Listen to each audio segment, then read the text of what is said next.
Raajicha Daani'el boqonnaa 6 lakkoofsa 3. Daani'el kun hafuura hundumaa irra caalu waan qabuuf addumaan ba'ee warra mataa ta'an warra kutaa mootummaa bulchan hundumaas caalee argame. Kanaafis mootichi mootummaa isaarraa isa dhaabuu yaade jedha. Bara moototaa, bara abbootii seeraa, bara saaduqootaa, bara fariisotaa, bara warra Giriikii ture, bara warra Yihuudotaa ture. Barri kuni barri dur ture, bara garaagarummaati baay'een isaa. Jireenya garaagaraa jiraataa ture. Odaan namaa nyaanni namaa adda adda ture. Namni Yihuudiin tokko odaa nyaataa itti Giriikii nyaata itti nyaatu akka du'aatti baqatu. Maaliif xuraadha jedhanii lakkaa'u. Namni tokko macaafa iddoo nama dubbisu Kaaldotaaf Giriikota gidduutti beekumsa baay'ata. Warra beekumsaan haayistii warra tokkoffaarra jirudha. Isaan warri Kaaldotaa kun iddoo nama dubbisu waa isinii lallabuufan jedha waan ta'eef. Kaaldota warri jedhaman iddoo macaafa qulqulluu nama arge qorattoota warra saayintistii biiftuu qoratan warra urjota qoratanidha. Jara kana gidduutti haasa'uun hin cima. Nama yeroo hundumaa beekumsaan dhaadatu gidduutti yoo haasofte haasaan kee homaa kiiloo hin qabu. Homaatu waan tokko waan gatii hin qabne goota.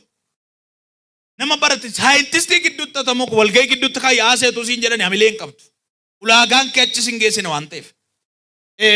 Ganama kana warra beekumsaan ol kaaniif warra ayyaanan ol kaan. Warra ayyaanan ol baaniif warra beekumsaan ol baan jirreen kana lamaan wal bira qabeen isinitti dubbadda daqiiqaa muraasa. Kanaaf sagalee Waaqayyoo yeroo gabaabaan dubbadha. Innis mata duree ayyaana hunda irra caalu qabaachuu yookiin dibataan caalu isa jedhamuun dubbadha. Dibataan caalu biyya lafaa kana keessatti namni jireenya isaa keessatti ol guddachuu jibbu hin jiru. Ol guddachuudhaaf dirqama garuu gadi guddachuun barbaachisa. Otuu gadi hin guddatin ol hin guddatamu. Jireenya hafuuraa keessatti namni gaafa abbaa makiinaa ta'u abbaa makiinaatu hin ta'in fuuldura caammaa kaatu hin qabu. Inni abbaa makiinaa ta'e makiinaan hin deemu dudduuba isaatu qorattanii caammaa ittiin deemu hin qabu ture. Hiyyeessa du'aadha. Namni kassareedhuma immoo buufataa ta'a. Harka duwwaa ta'eetumma immoo harka guutuu ta'a. Macaafa raajii Daani'el kana keessatti wanti dubbadhu dubbii ijoo tokko jira. Daani'el beekumsa foonii qaba. Lammaffaa ayyaana waaqarraa qaba. Jarri kun lama yoo wal duukaa deeman dhiibbaa guddaa uumuu danda'u addunyaa irratti. Beekumsa foonii beekumsa kan kennu Waaqayyoodha. Ogummaa kan kennu Waaqayyoodha. Ayyaanni immoo Waaqayyo biraa kennama. Namoonni tokko guddina seelkoo guddatu.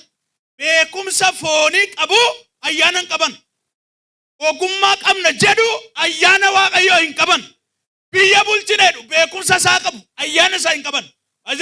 Warra amma biyya bulchadir beekumsa kan qabu baay'eedha. Warra saayinsii polotikaa kana isaan caala kan beeku baay'eedha. Ayyaana ittiin bulchan hin qaban beekumsa isaa qabu. Beekumsaaf ayyaana Waaqayyoo gaafa wal duukaa deemsiftu biyya kana miila tokko dhaabuu dandeessa. Biyya kana hojjechuu dandeessa. Ol deemaa sirkatti guddachuu danda'a. Biyyi kun si abdatti. Namoonni dhiibbaa uumanii jiraachuu danda'u. Jedheen sagalee Waaqayyoo irraa bare namoota ayyaana qabanidha. Amma makiinaan kufuu danda'an beekamu. Qorroodha waan ta'eef. Dibanni amma samiitti deema. Makiinaan yoo baay'ate Wallagga amma Finfinneetti deema. Finfinneedha ammoo amma kunoo as Booranaatti deemuu danda'a. Daangaa qaba. Abbaan makiinaa daangaa kennameef deema. Abbaan dibataa garuu tikeetii addunyaa qaba. Akarraa. Namni dhagaarume abbaan makiinaa daangaa qabaan jedhe. Warra makiinaatti hinaafin oofanii hojiidha isaaniifis hojiidha. Garuu daangaa qaba. Abbaan dibataa garuu daangeffamaa miti. Si'a tokkichaan xalayyaa internaashinaal jedhamu kennameef. Ameerikaatti ayyamamaa fiidha. Awurooppaatti ayyamamaa fiidha.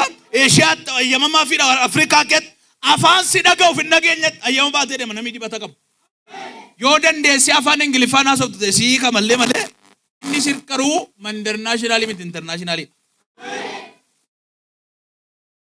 Kanaaf Daani'el ayyaana hundumaarra caalu qabeedha. Jarri kun warra booji'amanii Baabiloonitti galanidha. Namoota 4 turan. Daani'el, Mishaaqi, Shaadiraaqi, Abdineegoodha. Utuu maqaan isaanii hin geddaramin. Maqaan jara kanaa geeddarameera garuu Daani'el Belteshaazar kan jedhamutti geeddarame. Warreen arfan kun beekumsaan adda ta'anii jiru. Wanti isaan adda godhe barumsa isaan fudhatan utuu hin taane dibata isaan fudhatanidha. Barumsa biyya duukaa keemistirii si'a tokko barachuu dandeessa adda sin godhu. Baayoloojii si'a tokko barachuu dandeessa adda sin godhu. Wanti adda si godhu isatti jalatti fudhatteedha. Beekumsa qabdu irratti wanta ati fudhatte murteessaadha. Oduu fudhatte taanaan beekumsi kee oduu wajjin garaagarummaa hin qabu. Beekumsa ati qabdu waan naannoo irraa hirmaatte taanaan naannoo irraa garaagarummaa hin qabu. Beekumsi kee dibata qaba taanaan, beekumsi kee ayyaana waaqayyoo qaba taanaan hin minyaa. Hin barbaade namatti calluma deema. Haasa'u gurbaan sura dubbatu. Halallabu inni maal qaba ayyaana qaba. Harka kee ol ibaadiyas. Qoraaliyooma waan lafarraa kana sirkaa caasee dibata waaqarraa harka keerra kaa'eera. Namoonni kana hawwitan waan duukaa deema. Ibaadiyas. Ganama kana abbee waaqayyoo takka daan jechaa ergaa ka dafteen fudhatta. Warra si darban kan si dursisiisu dibatan sirra kaa'eeres. Ayyaana qabayna. Biyya sana keessatti dubbiin isaan dubbatan beekamaadha. Iddoo isaan jiran beekamaadha. Lafti isaan ta'an beekamaadha. Maaliif jennaan hojii isaan hojjetantu naannoo irraa addadha. Tajaajila isaan kennatu naannoo irraa addadha. Adda gaafati taatu waan addaa sirrara waan ta'eef. Amma manni nyaataa gaafa banamu dhufeedhuma namna nyaatuudhaaf mana shiroo keetti seetorti xiqqoo bananii ispeeshaalii jedhu. Akkuma ati nyaattuuf godhu malee waanuma ati beettudha ispeeshaalii sun. Aybii mati beettutti nyaatuma ati beettutti irra sii kaa'u. Ispeeshaal waan jettuuf ispeeshaalicha jettati. Waanuma ati dur beettudha. Har'aa kaase alabbaaniyaas maqaa kee du'aa kanatti maqaa jiru maqaa Yesuus hin dabaleera. Harka kee raasiiti maqaa kootti maqaa Yesuus dabalameera jedhi. Jedhi raajii abbee dabaleete.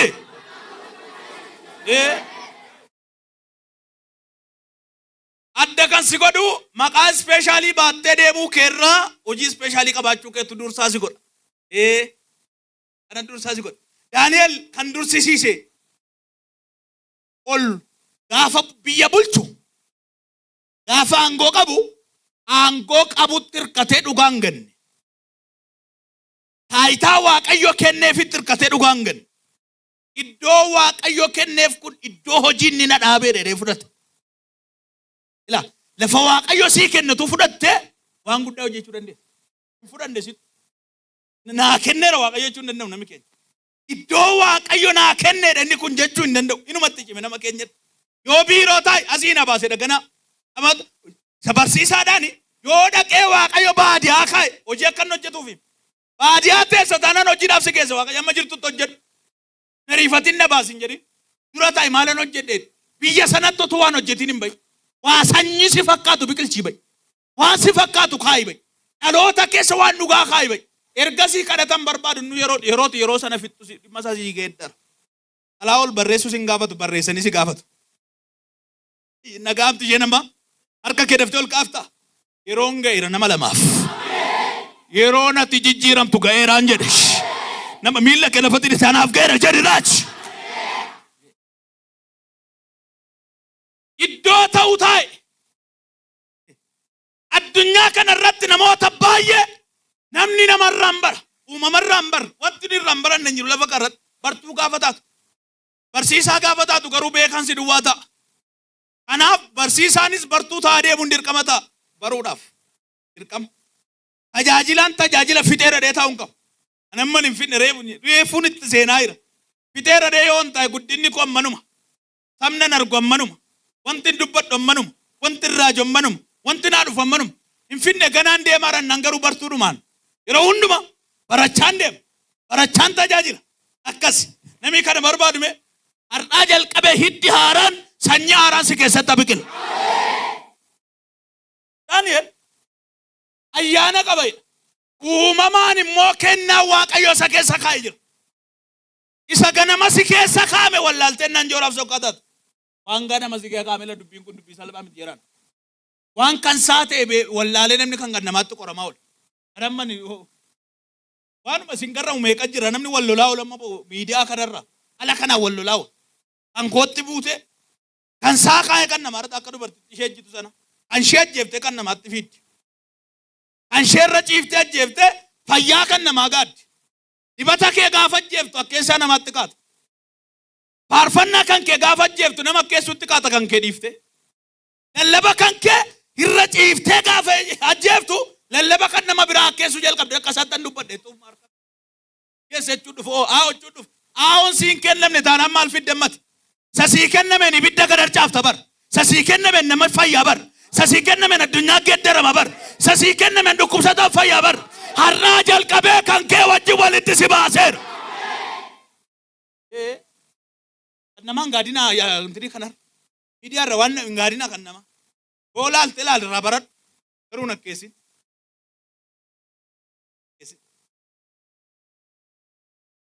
Ayyaana hundumaarra caalu. Daani'el jara kana wanti isaan adda taasisu waaqa dhugaa beeku. Dubbii dhugaa beeku. Jireenya dhugaa beeku.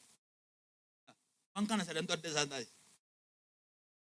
Har'a asitti argitee asitti isteejii irratti argitee baatee iddoo biraatti nagaatu.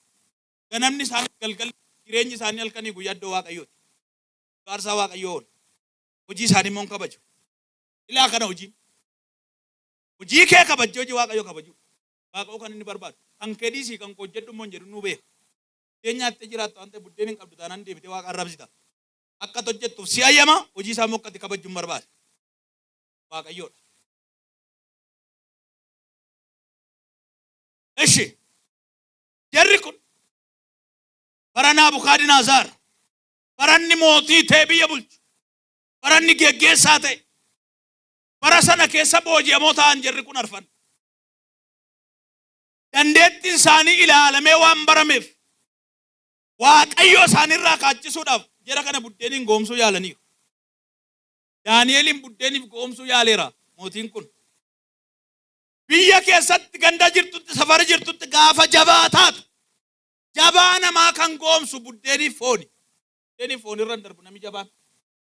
Yoo cimtee buddeen irra dabarte. Namicha gandarratti hawaasi jaallatee baay'ee jabaa ta'e buddeentu gandarratti hambisa silaa godinatti eegaa turre. Tajaajilaa baadiyyaatti abidda irraa tufaa ture. Baadiyyaan magaalaan ajab jedhu gaaraaf abdannaan garaa irratti du'e. Namoonni baay'een biyya bulchonnee safaratti abdanne, naannootti abdanne, sammuu isaanii ilaalle, yaada isaanii ilaalle, bilchina isaanii ilaalle, harka rukunneef waaw ka'eera faarfataa cimaa, waaw ka'eera tajaajilaa cimaa ka'eem, nama biyya bulchu ogummaa cimaa kan qabu ka'e jennee utuu abdannu buddeen bira darbu dadhabe. Karaan kee buddeen irra darbu taanaan kakuu qabaachuun maal sii godha? Siinoo tokko ka'am, siinoon tokko kaasu kakuu koo buddeen irra darbi. Yoo achirra dabarte dhuguma nama cimaa taata. Baay'inaan filattee ofii keetii filattee filannootti dhiyeessitee jireenya jiraatta tun taate. Waaqayyoo filannoo sii filatee si jiraachisa. Jireenya kiristaanummaa keetti akkas. Silaa iddoon ati filatte iddoo biraa ture. Maal gocheeste sare? Yeroo waaqayyoo eeguudhaaf iddoo waaqayyoo si eebbise taa'e baadiyyaa yoo ta'u. Kakuudhaan Addisaalemiin si keenyaan achuma taa'e. Biyyi waaqayyoo kakuudhaan si kenne onaa san magariisa waan ta'eef. Kakuudhaan naqamtee si keenyaan achuma taa'e. Kakuudhaan waan xinnoo kee si keenyaan taa'e isuma fooqii caala. Abbaa fooqiitti ol hin hiixatin. Abbaan kakuummoo mana goojjoo xinnoo kee taa'e nyaata bareedaa nyaata. Akaayii qurxii caalaaf iddoon ati teesse kakuudhaan si kenname taanaani. Aya daga badia bosaba. Abbe Raajii jala dikra badias. Har'a kaasee iddoo kee kakuudhaan geeddarame. Ere lafa kaya benjani abbe. Har'a kaasee abbe gaawwan jijjiirraa iddoo tokko asii fuudhee achi kaa. Asii fuudhee achi kaa. Saami na dhagaarta. Waaqayyo gabaabaa gidduutti nan geeddare. Raajaan deema nan geeddara nan jedhe Waaqayyo. Waa seerchi gochuu inni isin akkeedhe Waaqayyo. Waan ati sammuu keessaan qabne yeroo gabaabaa gidduutti iddoo kennan geedda. Nami isa duukaa jiru. Warra sirratti kaan gatteessiseen isa siif ka'u sii kaasa. Har'aa kaasee iddoon kee kakuudhaan geeddarameera. Waaqayyoo sii kenne taanaan oolonni naan xoottee aaruu dhiibtee hidhiidhinu uuruun otu buttoo sitee waan tokko waan gotu hin qabne. Ni kaa'e taanaan inuma teessa. Iyyuma kee ga'ee nagaan ta'e kan jedhamu caafamee jira. Asuma sii kenne daasuma taa'in jedhe. Nama si bira taa'u yoo Waaqayyo sii kenneedhaani. Jedhaani. Atu jecha sii ta'uu baasus yookiin barsiisaa kee ta'a yookiin buddeen kee ta'a. Laftonaani barsiisaa kee ta'a. Jireenya hafuuraa kee mana barumsaa gaafa barattu isa barsiisaan sii barsiise waan barsiisaan sii barsiise barattee qoramte. Jireenya hafuuraa keetti immoo qoramtee baratta. Garaagarummaan isaanii kana. Naa himaame hin gallee jedhaani jireenya hafuuraa qoramtee baratta. Jireenya foonii barattee qoramta. Jedhaa. Naa himaa. Mee namni dubbiin kun sii gale. Mana dhiphaati keessatti rakkachaa jirtu keessaa si baaseera. Jarri kun namni dibata hundumaarra caalu yeroo hundumaa dhoksaa hubataa. Kanaaf akka macaafni qulqulluun jedhu namni ayyaana Waaqayyoo isa hundumaarra caalu qabu waan baay'een argee dhugaa Waaqa jiraatan isinitti hima. Namichi cimaa silaa akkuma hixaan wayii warra bu'e malee namichi cimaadha jedhamu baadiyyaadhaa ba'a yeroo baay'ee. Inni fiigu baadiyyaa maa ba'a. Inni tajaajilu inni raaju baadiyyaa maa ba'a. Baay'inaan jechuu kooti magaalaa jira. Injiru jechuu qomi. Namoota baay'ee utuu kutaa tokko baratiin macaafa qulqulluu kana dubbisanii tajaajila ajaa'ibaa tajaajilan beekan. Sammuu isaa wangeelaa misoomsa. Nama wangeelli sammuu qare muudiin gaafate. Beeka waan ta'e. Yoo calluma jedhe. Nama wangeelli sammuu isaa bade muudii qabaa hin jedhin. Akka wanti inni wallaale hin jiru Waaqayyo waan lafarraa waa Waaqa irratti fidedha. Dadhabaadha namni itti fuula Waaqa irratti beekaadha. Dhoksaa hubata. Ayyaana namni qabu Asteerii yoo argitanii Asteerii uffanni ishee baay'ee cimaa ta'e miti. Dibanni isheen dibattee dorgommiitti dhiyaatte baay'ee cimaa ta'e miti. Maal qabdi? Ayyaanaaf simboo qabdi. Biyya keessatti qabdu kan godhu buddeen cimaa nyaachuu miti. Wangeela cimaa nyaatu. Ismuuziin godhadhee tokko mana taakiltiitti du'a. Wangeela nyaatu ismuuziin isaan ta'a. Arbaaratti kan argatu. Bifa kongeeddara deeqanii sibiila kaasaa wal maali habbee maal godhu? Aaraa si godhe jedhani. Aaraa kan nama godhu buddeen miti wangeela. Namni na dhagaa jiru. Aaraa godhee kan si dhaabu xaafii miti sagalee Waaqayyooti. Kanan beeka. Namni mana taakiltiitti alta ismuuzii si godhe. Qoraa ilaalan.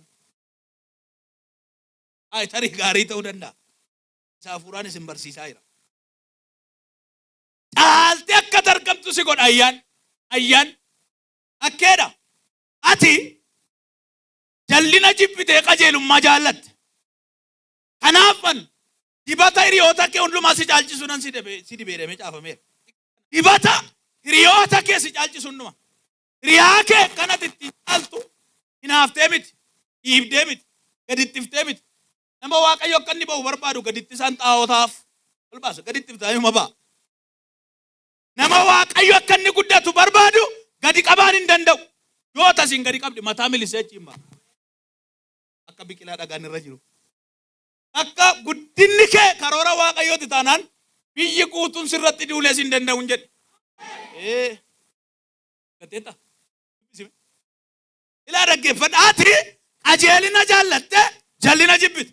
Kanaaf Waaqayyo gooftaan kee dibata gammachuutiin si dibe. Ilaa hiriyoota kee akkatti caaltu godhe. Harka rukutaa galateeffadha karra. Gaafan gadi nyaadhee nadhaa jedhe. Phexrosis waan akkasii nyaateera hojii ergamootaa irratti. Maraa macaafaa. Gaafan galli qimsee nadhaa jedhe. Qoricha busaa fakkaata wanti. Gaafa galli qimsanii nadhaa. Garaa koo keessa garuu hin mi'eesse. Nyaaga dhaqee nan garaa keef sirrii miti hadhaa dhaquu qaba. Qaba nyaata. Cimuu qaba. Waaqayyo kootu ofiisa eenyuma waa'ee Waaqayyoo kana gaaffinetti ta'e waa'ee gooftaa Yesuus wallahi di kanarra. Ortodoksiin hin gaafata, Musliimni hin gaafata, waldaa keessa jedhu hin gaafata. Waa'ee Yesuus kun naa galuu hidheedha. Maaliif sii gala silaa immoo? Nama sirriitti waa isaa beektu eenyuun kabajjee beekta. Waaqayyo eenyummaa isaa hundumaa sitti himu. Ganaa dhossa. Yoon noof dhosse kabajjaan jedhe. Nama sirriitti lafan ooluuf lafanni bulu beektu meeqa kabajjee beekta. Kanaaf lafa jiraatu akkaataatti jiraatu. Muraasa ishee sitti mee dhiisa. Gaaffisit maaf gaaffisit hin ta'u. Waaqayyummaa isaa kan ibsi of dhossuu isaatiyyuuti. 100% yoo tu beekte yoon hojii kee hojjette. Beekoo maal godhaa? Beekuus man beeku. Yesuusin lafanni itti dhalate warri beekan Yoseef jedhanii tuffataa turan. Yoseef isa muka soofuu miti innan nu jedhan.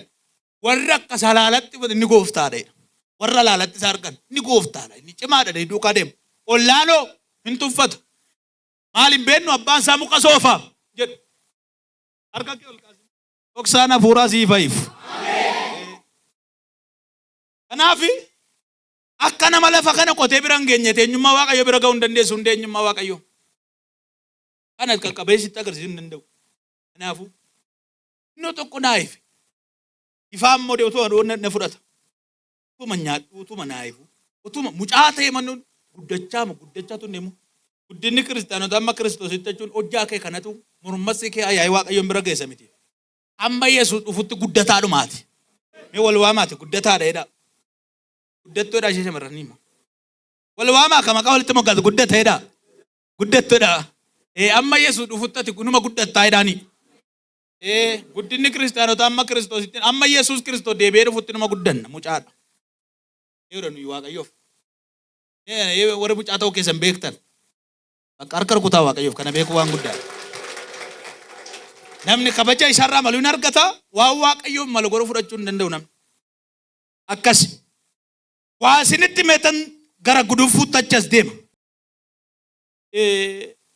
Caaluu kee kanatti ittiin beektu hinaafamuu keeti. Naaffaan sirra jira taanaan caalteet. Arrabsoo sirra jira taanaan caalteet. Waa'ee kee taasaamaa jira taanaan caalteet. Mana bunaa ta'anii waa'ee kee haasoo taanaan caalteet. Iddoo iddootti waa'ee kee jennu buna danfeetan waa'ee kee ciratanii si nyaatu taanaan caalteet. Caaluu kee kanatti ittiin beektu nama waa'ee kee haasaa. Waa'ee kee namni haasoo taanaan duuteetta isaatiinis sitti bal'ate malee. Waan ajaa'ibaati. Nama jiru koonuma haasaaf namni amma dhagaadhaa jedhaan nama simbira dubbisaame. Namni harka isaa ol kaasa. Maaliifan hin dursu jettee bara dheeraa isa gaafataa turte ganama kana dursiteetta. Raajirraa jammas Lallabaadiyyaas. Maafan booddee taasisa jette hafuurri waa'ee fuulduratti siniiba dursiteetta yee. Harka kee darbaduuti nan dursa jedhi. Balaa dabali nan dursa. Daani'el boqonnaa tokko lakkoofsa 12 dubbisi.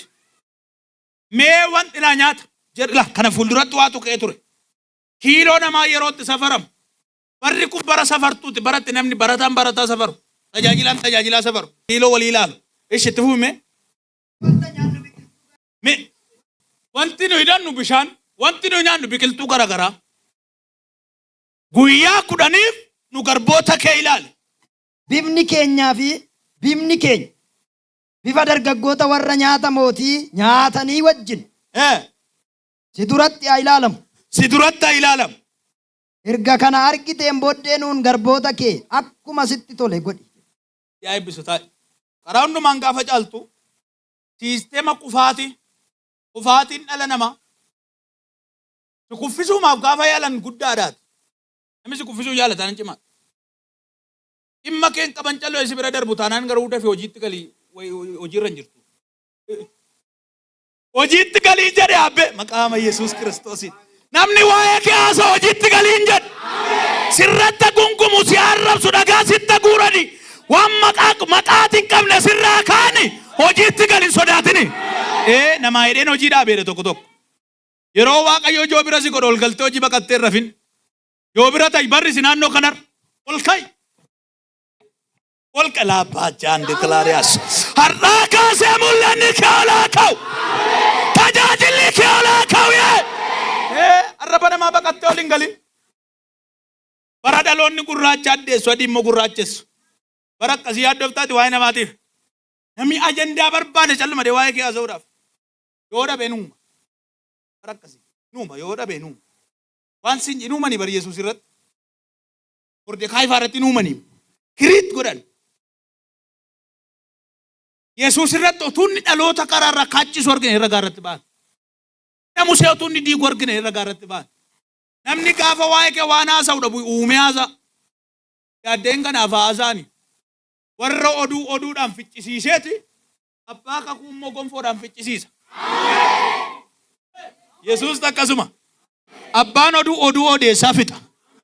Inni irratti odeessan garuu hojjeta gonfoodhaan fixa. Wal caalmaan keenya si tarka kolkaas ililchi Yesuusiif. Ililchi. Baay'ee nama guddaa ta'uu barbaadde taanaan buddeen naannoo irraa hafi. Buddeen naannoo miindaan waan xinnoo masheen jedhin. Kadhata keessa filannoo keessa waan xinnoo irraa hin kaayin. Waan xinnoo irraa hin kaayin. Waan xinnoo irraa hin kaayin. Guyyaa 10 nyaata nu nyaachisaa waa'ee nyaata buddeen. Daani'eliin safartuu dhufaa jiraa. Madaalliin akka mootummaa kootitti kaa'ira namoota kiiloo baasan hojiitti galaa jedhanii falmii kaasan. Namoota kiiloo baasan. Namoonni kiiloo baasan hojii jalqaba jedhanii Naabukadnezar walii galanii kaasan haasaa kana. Asumaan mootiin nyaata qopheesse, cooma qopheesse, nyaanni akka ajaa'ibaatti dhugaatiin kun warra mana mootummaatiif ta'u qophaa'e. Daani'eliin itti waaman. Nyaata qophaa'etii itti qophaa'a kan nyaanni guyyaa akkasii jira jennaan. Cooma keessan hin barbaadu. Buddeen furdaan ilaalee jiru wangeela keessaati malee mana mootummaa kee miti. Mucaan Waaqayyoo namni Waaqayyoo buddeen furdaa mana mootummaa keessaa eega miti laachi eega. Nama kana ditaatu cooma nyaattee miti. Siinee bifne taanaan maal godha? Coomi Yesuusiin hin qabne hadhaadha. Firaafiree Yesuusiin qabu garuu urgaadha. Nyaata hangafaati. Namni nyaata kana nyaachuu barbaade laa garaadaas. Ganama kana hafuura qulqulluudhaan guutamtee baata. Hafuura buddeeniitiin otuu hin taane hafuura wangeelaatiin guutamtee baataan jedhu. Harka keessan rukutaa Waaqayyoof.